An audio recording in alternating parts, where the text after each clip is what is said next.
The Epstein files. After a weekend of sifting millions of pages and thousands of images, what more do we know?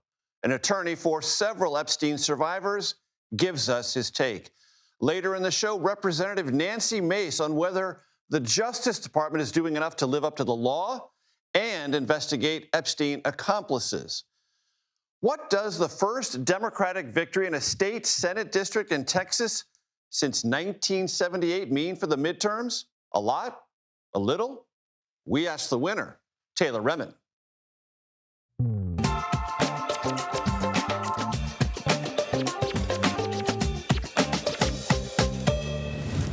Hello, everyone. I'm Major Garrett in Washington. Welcome to the Takeout. The Epstein files remain an enigma, possibly by design.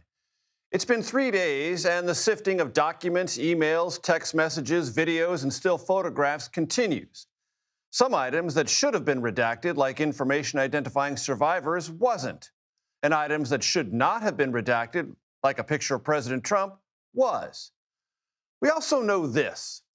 About Epstein's actions and those who were aware of them or very much in his orbit, the Brits are taking it all much more seriously than we are. You have doubtless made note of the serial demotions in royal stature visited upon one we used to call Prince Andrew, but now refer to as Andrew Mountbatten Windsor, and think of, when we do think of him, as a barely attached and now Epstein-tarnished appendage of the monarchy.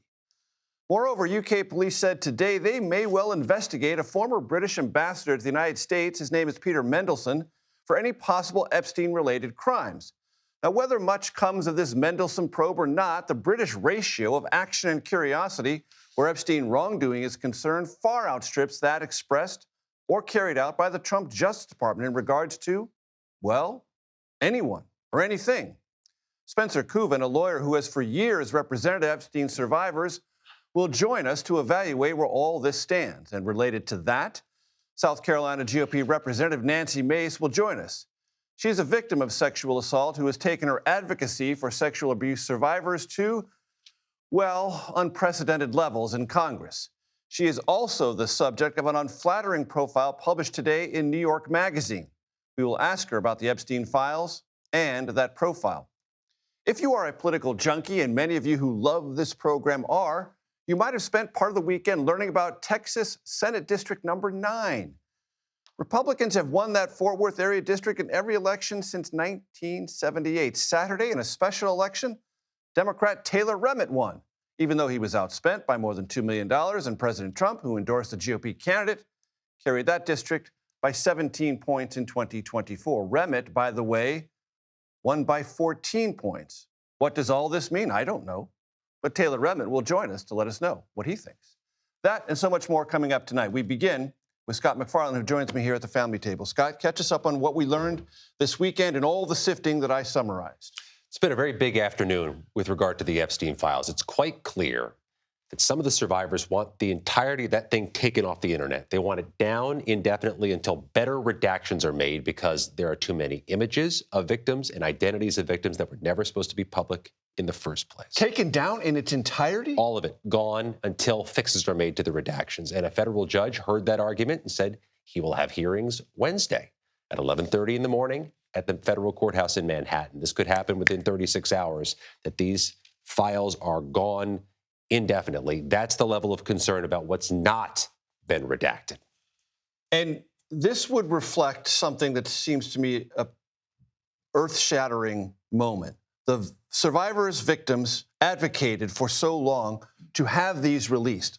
Upon their release, they are now asking a judge to take it all down? There's a reason that's been articulated in 5 pages by an attorney for some of the survivors, that there are perhaps dozens of victims' identities that are public in the files or were public in the files that shouldn't have been there. And these are victims who were survivors now, but were victimized when they were children. What's more, there are images of people that should have been redacted that are plain to see, some of which we are still seeing in the files. What's more, though, there are these series of statements from Jane Does in the latest court filing describing how this has turned their lives upside down. The menacing, the threats, the harassment, the filthy messages they're getting in their direct message inboxes, and the harassment of their children. It's having an impact on their lives, they say. Judge is going to hear them out. I want to play for you sound, Scott, from the weekend. Meet the Press, Ro Khanna, one of the co-sponsors of the legislation requiring this release of Epstein files. Please, let's listen. Thomas Massie and I have requested a meeting with the Deputy Attorney General. He said he's open to meeting with members of Congress. He's said he's open to explaining why the redactions were done. So I hope that we will have a meeting. If we don't get the remaining files, if we do not get the remaining 302 forms, the remaining prosecution memo from 2019, and if the survivors are not happy, then Thomas Massie and I are prepared to move on impeachment or contempt. All right. Help the audience. 302 forms, prosecution memo from 2019. Why do they matter? These are investigative materials that could shed light on who was in Jeffrey Epstein's orbit when he was allegedly committing crimes against girls and young women. These are the types of things that they think are in the spirit of the Epstein files release. Those are the types of materials they want out there. Another thing Congressman Khanna has argued, and he's doing so again tonight, is that this is why they wanted a third party involved. Get a special master, as they call them, some independent viewer of the materials to make sure redactions are proper, things aren't improperly withheld. I suspect when you speak to more of the attorneys in this case, representing the survivors, they'll argue that they've been championing a special master or a third party to get into this matter before these things are put up on the internet for the world to see. And the Justice Department is at least 6 weeks late in complying with the law. It said it has done this exhaustively and carefully, but what is available on the website doesn't suggest that it was as exhaustive or as careful as the law stipulates. And pardon me as I pulled my phone, I'm just getting a statement now from the Department of Justice about this controversy, a statement from a spokeswoman which says, pardon me as I read it from my phone, course, without putting on my glasses, the Department of Justice takes victim protection very seriously and has redacted thousands of victim names in the millions of published pages to protect the innocent. The department has 500 reviewers looking at millions of pages for this very reason, to meet the requirements of the Act. They're making, I think, meaning we tried. And that it's an ongoing kinetic thing, but it's already posted. So the ongoing work is, I guess, for a bell that's already been rung. Scott MacFarlane, always a pleasure, sir. Thank you for that breaking news, the response from the Justice Department about the question I just asked. Spencer Kuven joins us now. He's an attorney representing multiple Epstein survivors. Spencer, I'm glad you're with us. Thank you for your time. You heard my conversation with Scott MacFarlane. Give me your sense of things as they stand. Yeah, this is absurd. I mean, it's just patently absurd. The Department of Justice doesn't care about victims one bit. I can tell you that I was in contact via email just this morning with the Department of Justice complaining because two of my clients were clearly identified in these documents. Their names were not redacted whatsoever. And this is not rocket science, right? It was a very simple task of just taking the names of the victims they were aware of, putting them into a search mode in an Adobe Acrobat platform, finding the victims' names and redacting them. And they didn't even do that. I was able to find them immediately in a matter of minutes, and they could have easily just taken the lists they had and redacted. This is absurd. Brad Edwards, who is also a lawyer representing many Epstein survivors, is part of this legal filing that Scott and I were just discussing in New York. He wrote today about this: there is no conceivable degree of institutional incompetence sufficient to explain the scale, consistency, and persistence of the failures that occurred, particularly when the sole task ordered by the court and repeatedly emphasized by the Justice Department was simple: redact known victims' names before publication. Do you associate yourself with those comments? I do. Brad is a good friend. We were in the trenches together prosecuting these cases back in the early, or late 2000s, 2007, 2008. And I can tell you, for example, here's an example. The first client I represented was victim number one. She was the first girl to go forward to police in Palm Beach and start this investigation. And then subsequently, she was part of the FBI investigation that turned this entire case into what it is now. Her name was not redacted in multiple documents. It is patently absurd that the US government is coming forward now saying that they're doing all they can. It just makes no sense. All they were doing was trying to make sure that these very powerful people were redacted from the files, and they did not care about the victims at all. And Spencer, as I understand it, there are still pieces of information you believe are in the files that are relevant to the investigations or conversations about potential prosecution that are still under wraps? Absolutely. I walked through Jeffrey Epstein's home during the prosecution of these cases and saw firsthand the cameras that he had mounted in his home here in Palm Beach, Florida. They have not turned over those surveillance footage, that surveillance footage they have. They also have not turned over the photographs that were in Jeffrey Epstein's safe at the time they executed the search warrant at his Manhattan home. Where are those pictures? Because those were the pictures that Epstein apparently wanted safeguarded and protected from anyone seeing until he wanted people to see them. That's what the victims want publicized. Spencer, on behalf of your clients, do you want this website taken down until it is fixed?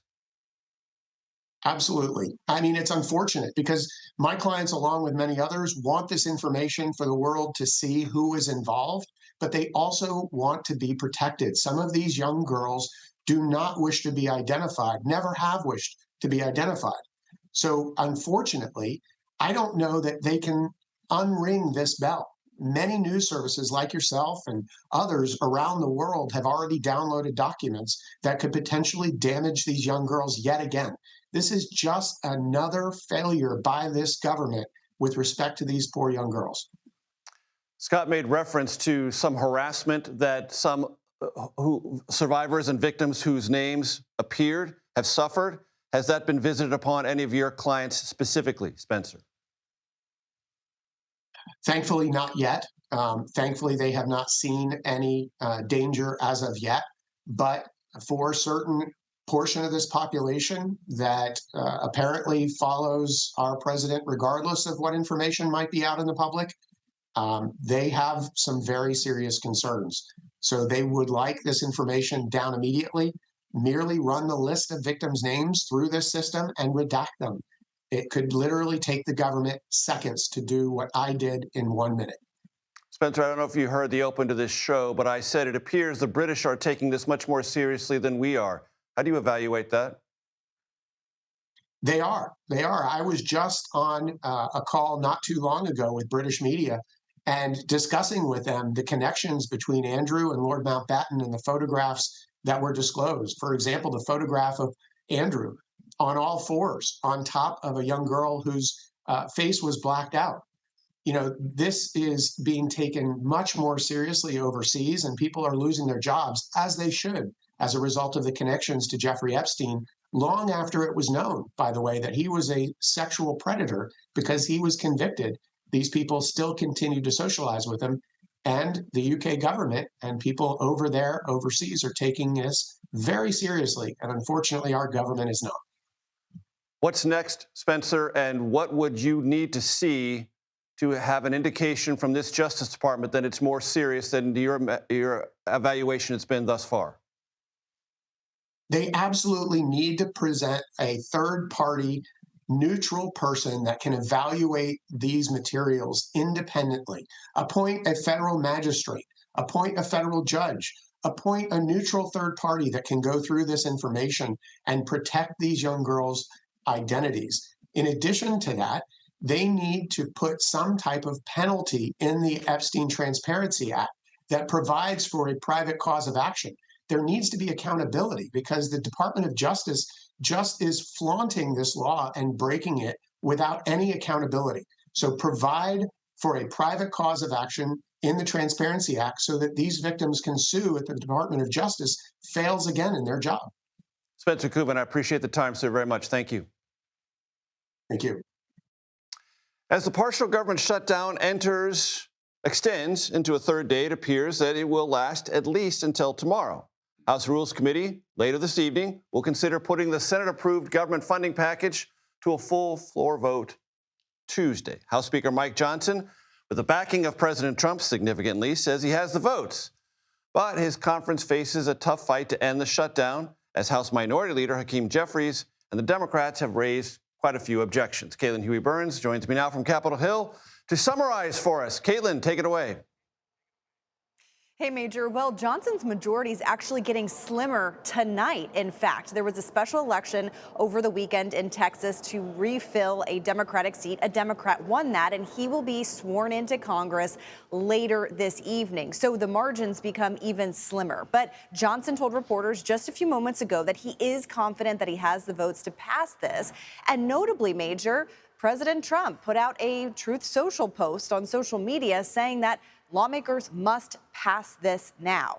He is in no mood for a government shutdown, and I can tell you, reporting over the past several days up here, there's really nobody who is wanting a shutdown given the consequences that we saw in the last go-round, last year, the longest in American history. And there are a lot of things to fight about, but by and large, Democrats and Republicans want to keep the government funded. At issue, though, Major, is this funding over DHS, the Department of Homeland Security. And so even if this is going to go through the Rules Committee, which basically sets it up for a vote tomorrow, even if this passes the House tomorrow, the president signs it into law, they still have to figure out how to fund long-term the Department of Homeland Security. And Democrats have some key asks and a bright red line.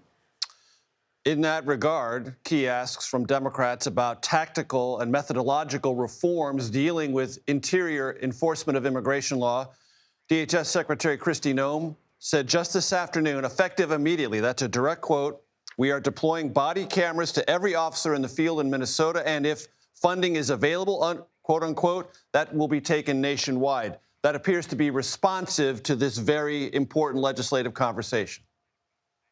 That's right, because Democrats had kind of three buckets of demands, Major. One of them was to require agents, ICE agents, to wear body cameras, as Noem just announced. They also want them to take their masks off. They also want a uniform code of ethics. And then another key issue here is the ending of roving patrols, and they want to tighten the rules around the use of warrants. So those are kind of the three main buckets here. And Democrats have been adamant that they will not support further funding for the Department of Homeland Security unless these demands are met. So we'll gauge reaction to what Noem announced. But take a listen to what House leader, Democratic leader Hakeem Jeffries said earlier today. We clearly have the high ground and standing on the side of the American people with respect to ICE. ICE and the Department of Homeland Security need to dramatically change. And absent that, then a full year appropriations bill is in deep trouble. So, Major, Jeffries is getting at a point that I think needs to be underscored, the bigger political point here, which is that it is striking that Republicans agreed in the first place to reopen funding for the Department of Homeland Security. And that shows or suggests, I think, that the outcry over what happened in Minnesota really had an impact here on Capitol Hill. Republicans publicly announcing that, or acknowledging, I should say, that immigration was a winning issue for them in 2024, and they are worried that they are losing it given what the public is responding to. So there have been calls for tightening the rules around ICE, and we'll see how that goes. But this does speak to a bigger political moment. And as you mentioned, Kristi Noem essentially giving in there to one of the Democrats' demands on body cameras. Republicans on their back foot politically. Let's see if that translates into any other legislative changes. Caitlin Huey-Burns on Capitol Hill. Thank you so very much. Still to come, the Mexican ambassador to the United States joins me to discuss author Peter Schweizer's claim that consular officials from Mexico are working to impact U.S. elections. Democrats flip a reliably red state Senate seat in Texas and do it by a pretty wide margin. Next, I will speak with a man who defeated a MAGA-backed candidate on what his victory does or doesn't say about the midterms ahead. Plus, Representative Nancy Mace led efforts in the House to make all Epstein files public. Is she satisfied with where we are now? I will ask her. Takeout returns in 90 seconds.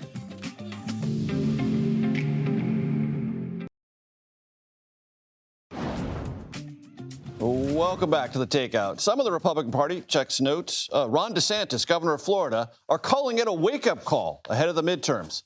Over the weekend, union leader and aircraft mechanic Taylor Remmett flipped a deep red North Texas state Senate district that President Trump carried by 17 points. He won that race by double digits in the special election. And he joins me now. Taylor Remmett, it's good to have you on the program. Very simply, how did you win and what does it mean? Well, thank you for having me. How I won was doing the work. That means going and showing up, knocking doors, making phone calls, and really listening. I think that's that. And what it means is it means that we need to focus on the bread and butter issues and how to increase the bottom line and make things better for working class folks. You know, there is a Senate Democratic primary involving Jasmine Crockett and James Tallarico. Have you endorsed or do you intend to endorse in that contest? I have been drinking from a fire hose on all the issues that I got going on, and I'm going to stay focused on this local issues that I've been taking on. And I'm excited to be a voter and not have to run this time. Looking forward to that. So you're not going to endorse before the primary is held? No, I'm not. Okay, very good. When you get calls, and you probably have already gotten them from national Democrats congratulating you, they might ask you, well, what should we do in other places in the country that are Trump districts that we think might be flippable? What advice would you give them?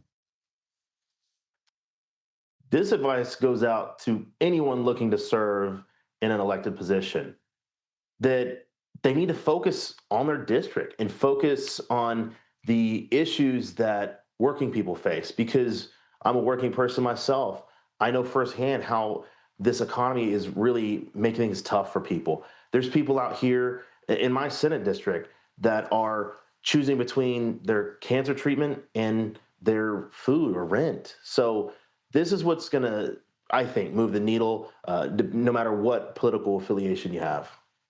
It has been said by some making a quick analysis of your victory that you won suburban voters and you won Latino voters, both constituencies President Trump carried handily in that district in 2024. Why the shift, if you believe that's true? Well, like I said, focusing locally, I know one of the communities here, right here in Senate District 9 in Texas, is that our north side community is heavily Latino, and I focused a lot of my attention there. They're normally overlooked and underserved, so that's where I started my work there. And again, just focusing on the issues that working people face, I know that I can build that trust. And one of the big issues was schools. Our public schools are under attack here in Texas with the voucher scam. We know that our public schools are sacred. They should not be partisan, but yet here we are. So in your district, was schools more important than cost of living? Were they more important than immigration enforcement in the interior of the country? I can tell you right now, schools was the absolute top issue. It was overwhelming, and for good reason. I mean, our first and best investment is our future Texans. And how much, if at all, did immigration enforcement, interior enforcement in this country, not at the border, influence or affect your race? Well, it didn't really come up. Again, when we were going out in communities, we were meeting folks where they're at and what they're dealing with in the current day-to-day. People are struggling out here financially, and they're really concerned about their kids in the schools. A lesson for us all. Local issues drive local voters in local elections. Taylor Remmett, congratulations on your victory. I appreciate the time, sir. Thank you. Thank you so much, Major. Representative Nancy Mace pushed very hard to get her Republican colleagues in the House on board to release all of the Epstein files. She joins me next to tell us whether she thinks enough is being done. You're watching The Takeout.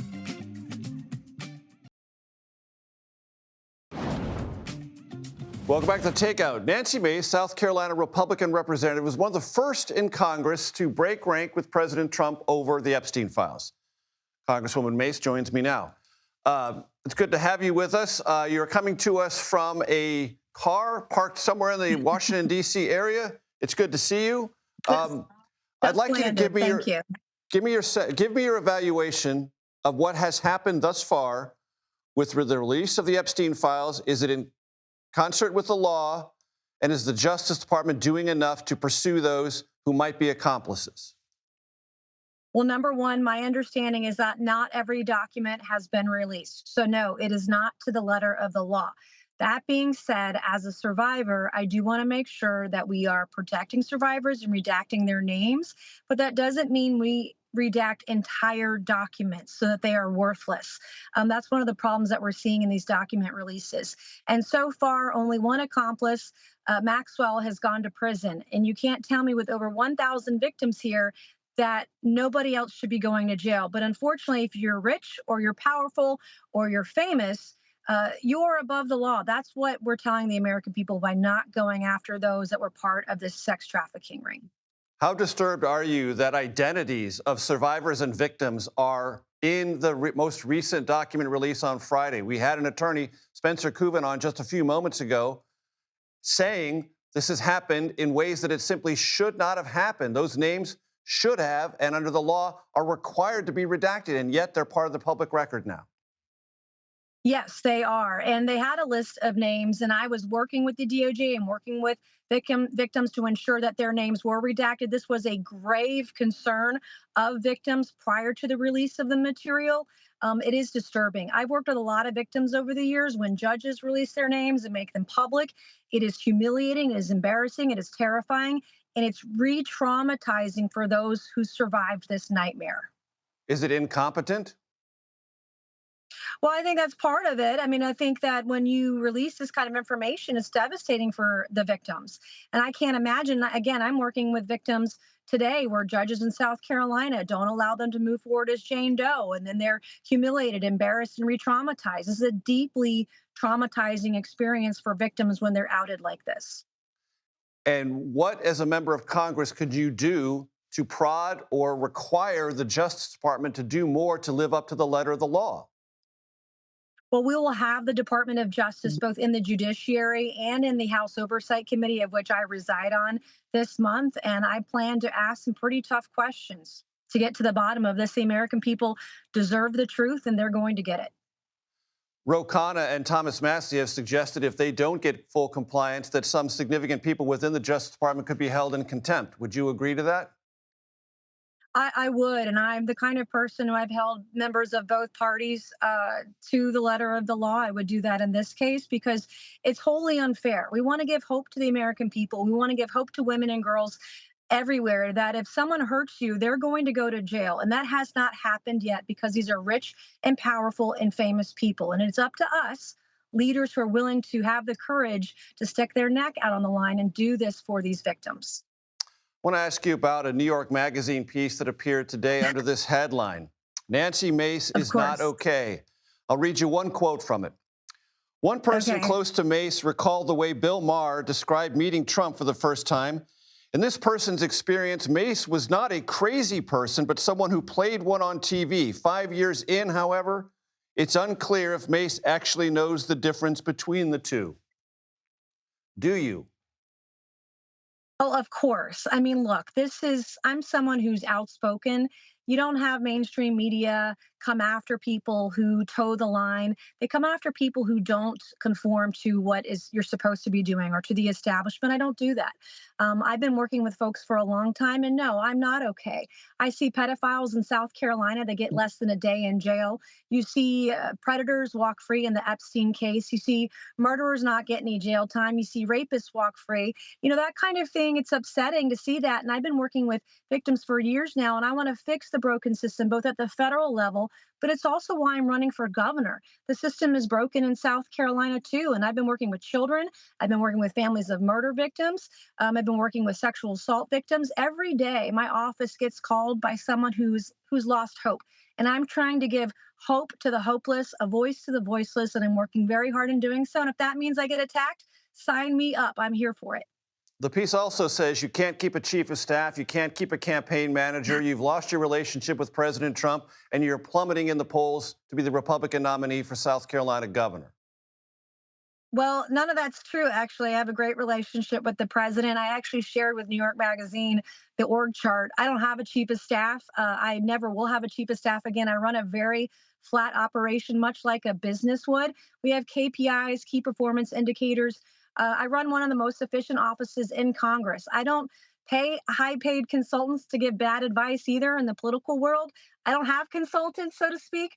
I run my operation the way I want to, which is the way voters want or constituents want. I listen to the people and nobody else. And I'm really proud of that operation. It's why I've won resoundingly. It's why, actually, Major, that I'm ahead in every legitimate poll in the governor's race. The implication of the piece is that your advocacy for yourself and other sexual abuse victims has created a kind of unhinged mentality where you're not as stable as you need to be or as predictable as people want you to be. I want to give you an opportunity, Congresswoman, to address that.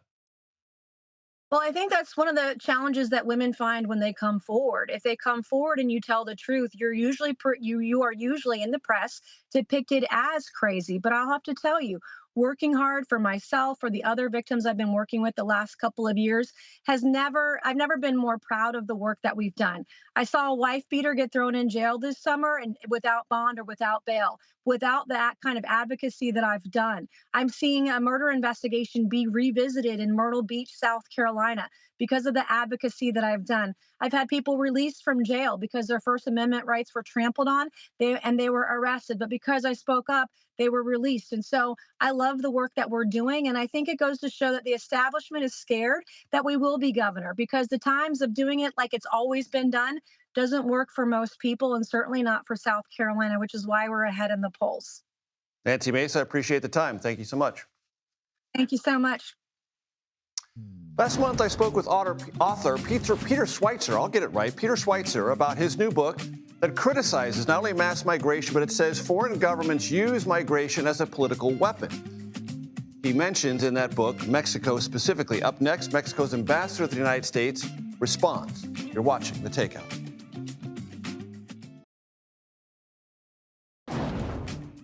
Welcome back to The Takeout. Thanks for hanging out with us. President of Mexico, Claudia Sheinbaum, and President Trump spoke on the phone last week, something they do with some frequency. The topics were immigration, drug cartels, and trade.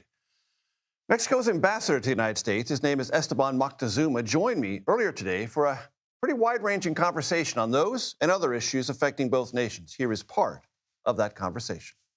Mr. Ambassador, it's great to have you here. Thanks for joining us. Mayor, thank you for having me. I want to play for you sound that I know you're familiar with. What brought your attention to come here to respond. It's from Peter Schweitzer about his new book, Invisible Coup, and Mexico, Consulates in America, and Political Involvement. Please listen.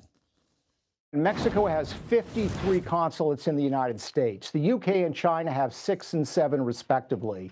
Massive number. And as I lay out in the book, and I name the officials, these consular officials who are diplomats are engaged in supporting political activities, trying to affect presidential elections. So they may not have the complete success they hope to, but it's not for a lack of trying.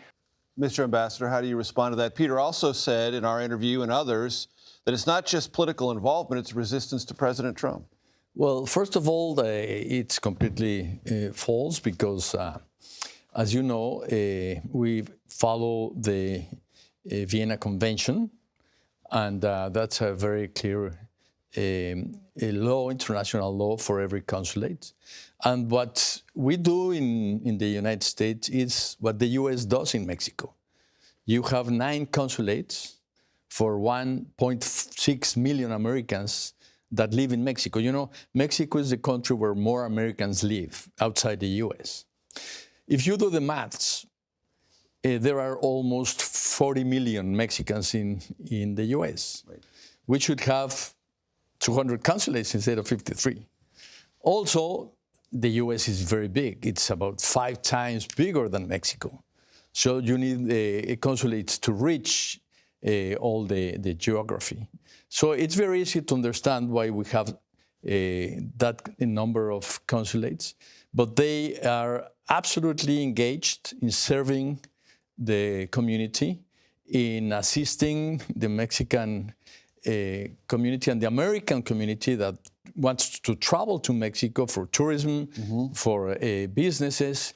You know, Commerce published a statistic that in 2022, 40 million Americans visited Mexico.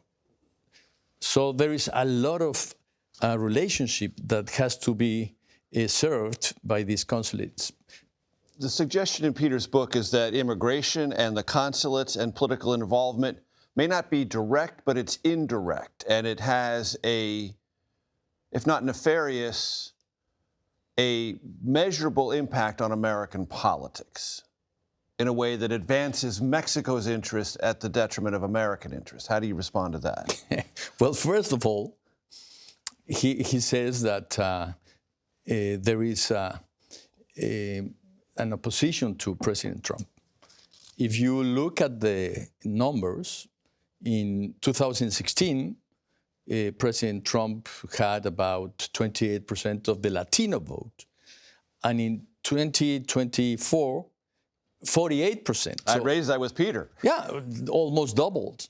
But also, if you look at Mexican migration, where is the mass migration of Mexicans if migration of Mexicans has dropped sharply since the year 2000 up to these days?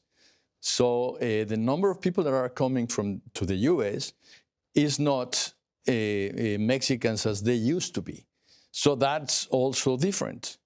And another thing that you can analyze is that the number of Mexicans that can become Americans in the U.S. is about 34% of the ones that have the right to become citizens. So if there was this idea of getting into internal politics, that number should have been bigger. So if you see reality, it's against that vision of Mexico having mass migration as a weapon, because he says that we want to recover what we lost in the 1848 war. Now, just imagine. I don't think anybody can really believe that story. Because that's another theme of the book, that reconquista, the idea of recapturing all that was lost in the 19th century, is embedded in Mexican political dialogue. Well, just imagine, in 1848, imagine the army of the US and the army of Mexico. The difference in power should be, I don't know, 1,000 times less than now that the US has developed such a strength in its military with technology and with all of that. So you really cannot believe that story if you look at the facts. Now, he uses a lot of quotes. Mm-hmm. You can use quotes for anything you want to sustain. If I want to sustain that Mexico loves the U.S. and really wants to become friend of the U.S. and partner of the U.S., I would make a book. I can make an encyclopedia with all those quotes. As opposed to a smaller book that Peter Schweitzer put out. You can listen to the rest of my conversation with Mexico's ambassador to the United States, Esteban Moctezuma, on your favorite podcast platform. Less than a week from his Super Bowl halftime show, Bad Bunny says ice out on stage at the Grammys. Our reporter panel weighs in on that and a lot more in the political space. You're watching The Takeout.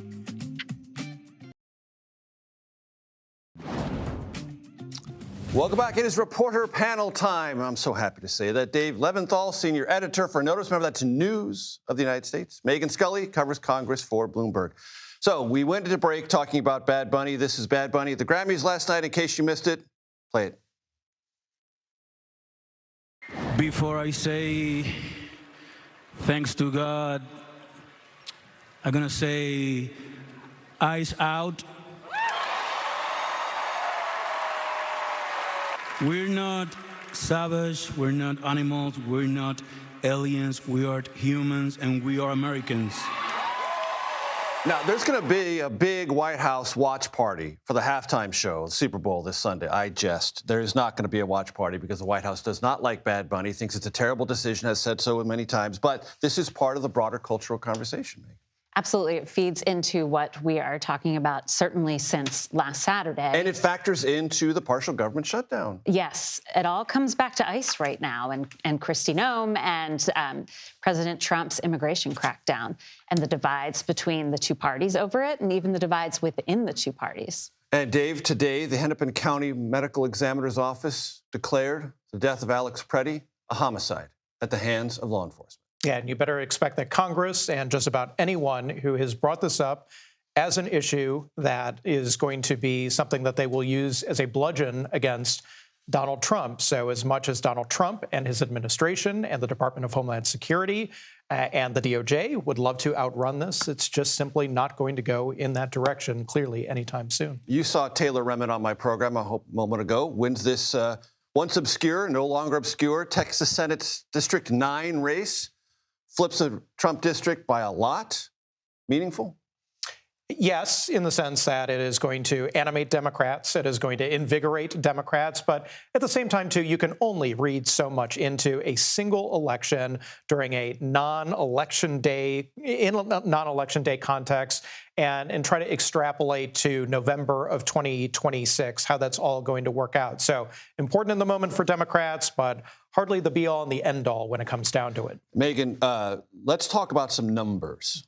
I have some graphics here that my excellent team has put together. We'll take these in order. Democratic National Committee versus Republican National Committee. 95 million for the RNC, 14 million for the DNC. Let us go to the Senate side of the ledger. Republican Senatorial Campaign Committee, 50 million. Democratic Senatorial Campaign Committee, 49 million, a little bit closer. How about on the House side? National Republican Congressional Campaign Committee, are they the same? No, I'm sorry. See, that's the House. See, there we go. Yeah. That's the Senate. See, I called for the Senate. They gave me the House.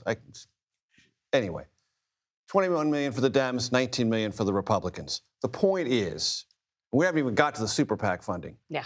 Large structural Republican advantage, at least when it comes to dollars. Absolutely. And that super PAC, namely MAGA Inc., is the big one. And that is 304 million, as absolutely. I believe, at the last total. So when you look at the numbers, Republicans are outraising when you include that PAC. Democrats by 3. So it is, heading into an election cycle where Democrats seem to have the advantage, at least the historic advantage, certainly with with the incumbent being a Republican in the White House, that should swing votes Democrats' way. But then you also have the big affordability discussion, and Democrats are essentially winning that when we see it in the polls. But money is a huge factor in elections and in politics. The ability to buy ad time is paramount, and Democrats have a lot of ground to make up. In the sense, Dave, that you cannot use money to push back a wave, but you can use money to make a wave less destructive. A wave is a wave, and it's going to slosh over some and take out members either in Democratic wave years or Republican wave years. But if you have extra money, you can protect those who are suddenly vulnerable down the stretch. Winning the money race doesn't win you the election. All you have to do is ask Donald Trump about that. But at the same time, too, if you don't have the requisite resources to do exactly what you just described, you're going to get yourself in trouble, and you're going to be putting yourself at a structural disadvantage going into that election. I think one thing to note from some of the new filings that came out over the weekend is that Democrats who love to talk about dark money and Citizens United and all these things that they have long held up as evil, some of the biggest donors to the super PAC supporting Democrats are, in fact, dark money organizations associated with those super PACs. So what that says is, in a major way, that the proverbial gloves are off and they are willing to do anything to close that gap and try to make that money race a little tighter. Dave, you can always come on this program and talk about anything in a major way. You're always welcome to do that. Megan Scully, Dave Leventhal, thank you very much. Happy Monday, everyone. You know what this is. This is The Takeout. You know what we are. Relentlessly curious, reliably civil, occasionally clever. The Daily Report, coming up next.